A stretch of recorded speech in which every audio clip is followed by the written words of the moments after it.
Let's talk, guys. So, uh, if you're watching this and you haven't seen Daima's first episode, get out of here. It's gonna be spoilers. I'm covering the whole series the same way I did the Code Geass one. I'm gonna try my best to do a couple of things differently, just because I want to be a little bit more original. I want to have a little bit more fun with it, and hopefully you guys enjoy this better. If you like it, say something. If you don't, I'll go back to the old format. Just say something as well. But let's get into it. Let's go. Episode 1.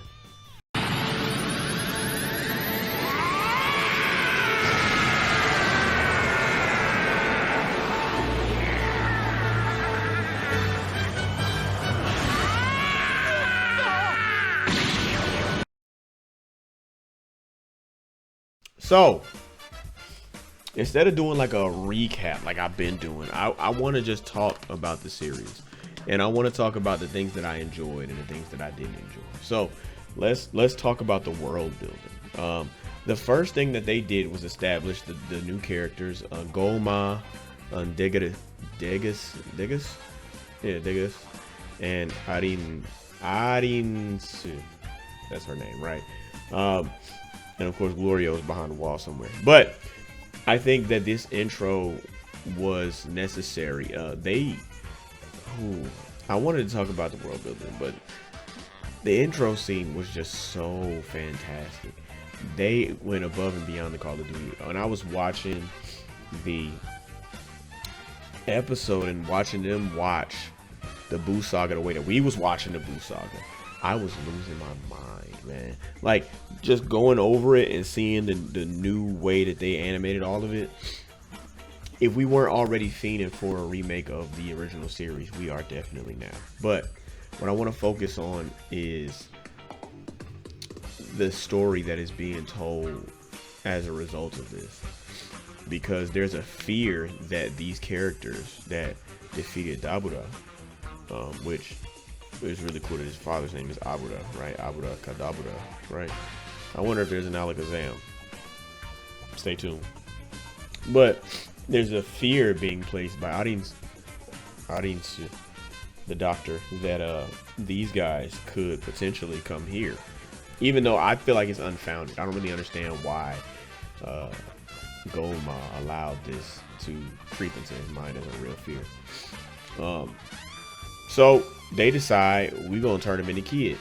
This is my first gripe. This is literally a GT plotline.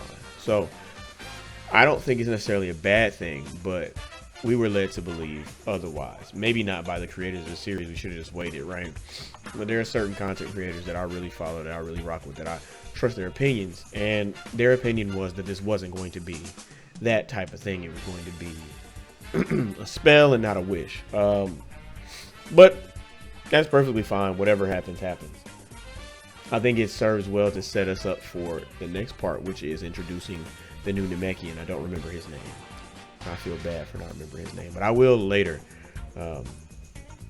And he comes off as just an old fart. Like, he comes off as a literal senile old man, like somebody that we don't even consider much of.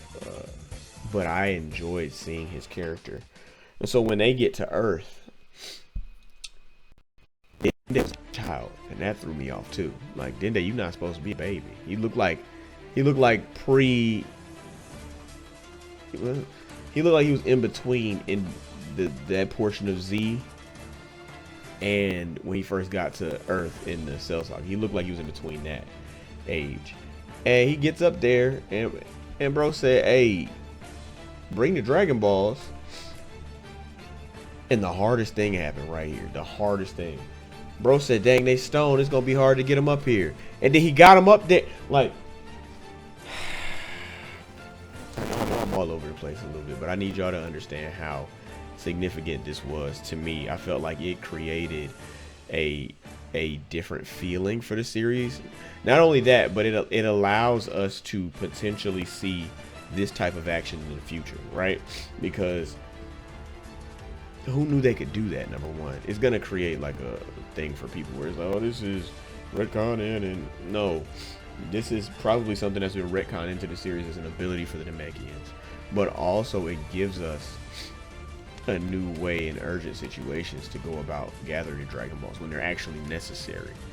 And even when, you know what I'm saying, they're out of their power. Um, hey, this is current editing comic, and I forgot to say something else that I disliked, but I did say it while I was watching the episode, which I recorded. So y'all gonna see that right now. Here we go. Oh nah, he done smacked Dende. 何か文句でもジュースでも飲むか No, no, no, no, no, no, no, no. Mr. Popo ain't no hoe, man. What is this? Oh my. いでよ I'm upset. Mr. Popo's not no hoe. What is this? Dragon Ball Mr. Popo would have got in there. Oh. I bet if Dende was Kami, he would have got active. Oh my gosh. I'm upset. So, the wish was made to make them kids. And I think Shenron was really funny. Talking about some, okay, what about the ones that's already kids, bro? Like, you know what I mean? Plotline is fine. I think everything went how it was supposed to go. I enjoyed seeing Goku and Vegeta spar. I enjoyed the music that was in the background. I enjoyed the little party. It's always Bulma throwing a party, but whatever. I think that the episode was overall good, despite those little gripes. Right? I talked about good things and bad things in my gripe section, so I'm sorry. I couldn't help it because there was so much to love about this series. Let's go into the like. I enjoyed the way that the Demon Realm is portrayed. I enjoyed finding out that there are 3 different levels to the Demon Realm, apparently, or different parts of it. Goma said this in passing, and I don't know if anybody else really like caught on to that. That's what he was saying. And finding out that Namekians live there, that means that there's a possibility that we have a section that is full of Namekians, which would explain Piccolo Daimao, you know what I mean, the demon clan, the Mazoku type, you know what I mean? So that is an extension of something that happened way back in Dragon Ball that could potentially be coming back to really matter right here, right now. To me, that was excellent. I like that the dynamic of Degas and Adis. I'm sorry, I'm pretty sure I'm butchering her name, but I think that she is going to play a major role in the steering of the plot because she's already been, you know what I'm saying, to the Earth that in Universe 7 where we, you know what I'm saying, got what we got going on. She's already been there, and they said so in the episodes. She was very underhanded in her manipulation of Goma, and it only was clear that it's something to serve her purposes. Something that she has planned is something that she needs him to do, and that's why this happened this way. I don't know why this would lead Goku and Vegeta and the others into the Demon Realm, but my guess is they're going to use the Dragon Balls that are in the Demon Realm, which we learned that there are a set of Dragon Balls in the Demon Realm, right? I'm going to finish this thought.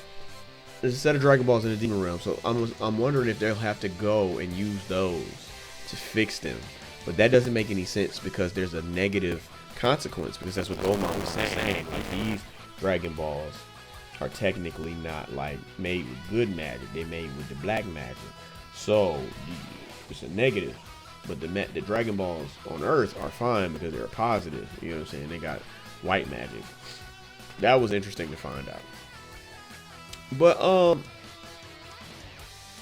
I think I ruined my own thought. It's not there anymore. The point is, I'm just interested in finding out how this is gonna go. I'm interested in seeing what leads them there. Is there a conflict that's gonna lead them there? I mean, Glorio is going to be the subject of the next episode, and he was sneaking around, and so I assume that something that he's going to say or do is going to lead them back into the Demon Realm, and hopefully, you know what I'm saying, we get the answers, like, literally. So as of right now, this is probably going to come out Saturday. That's just what I'm expecting, because I got to go to work in the morning, so I have to go to bed soon.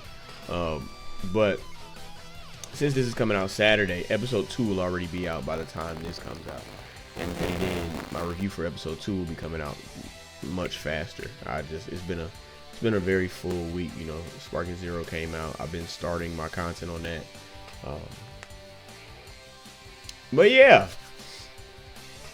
what do you guys think? Do you guys think that Glorio's gonna have some grand issue? Like, are they trying to overthrow the king or something like that? Because he was sneaking around early. Do you think that Arinsu is the real antagonist of the series? What are your thoughts on all of this? Would you like to see more scenes from Z reanimated in that way? They were so manga close. I don't have a lot for this one. This was pretty straightforward, and I didn't want to over talk like I do on the Code Geass joints, trying to like give y'all every detail, because I feel like if you've seen it, you've seen it, and if you haven't, you know what you will go see it. But I would encourage you to go watch it. Hopefully you enjoyed this little kind of review. But yeah, we're gonna learn more about the Demon Realm soon. We're gonna see, probably gonna learn about the different spots. All I had was questions, and so this is the first episode. We're gonna get some answers. The last thing I do want to talk about is I watched Clothing Mark's video today about the music and the composer. I apologize because I don't know his name. I will have his name the next time I sit down to record this video, my next video. But the guy that Mark had speaking, he spoke about how this composer has a mixture of Kikuchi, Sumitomo, and one other composer's styles, and because of that, the music is going to slap. He didn't really say that, but I think you should watch the video, because I'm not gonna break it down like that. But I think that there's definitely gonna be an uptick in the music and the way that we perceive it. But those are all my thoughts right there. It'll probably get a little bit more in depth as the story goes on, and as I get excited about certain things, because there wasn't nothing to be overjoyed about except for the fact that Dragon Ball returned this time. But let me know what you guys think in the comment section. Let's discuss Daima. How did you feel about the animation? All of those things. And do you see the future of this series? I am excited, and I hope you guys are excited. But it's been ComicsCorner. There's some videos on your screen that you can choose to watch if you are interested in anything else that I got going on. And I'll see you guys in the next one. All right, we out of here.